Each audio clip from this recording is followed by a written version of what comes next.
புகையிலை இல்லா இளைஞர் நலன் இயக்கம் 2.0வை சிறப்பாக செயல்படுத்தியதற்காக மத்திய அரசின் சுகாதாரம் மற்றும் குடும்ப நல அமைச்சகத்தின் புதுச்சேரி யூனியன் பிரதேசத்திற்கு விருதினை வழங்கியுள்ளது.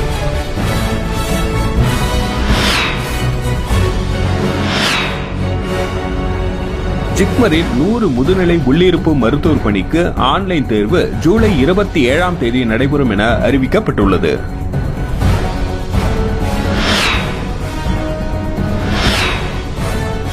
புதுச்சேரி கடற்கரை சாலை அருகே டிப்டாப் ஆசாமி ஒருவர் பைக் திருடும் சிசிடிவி காட்சிகள் வெளியாகி பரபரப்பை ஏற்படுத்தியுள்ளது.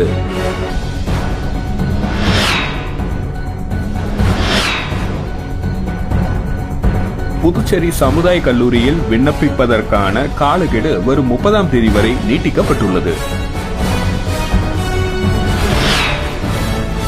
இனி வருவது விரிவான செய்திகள்.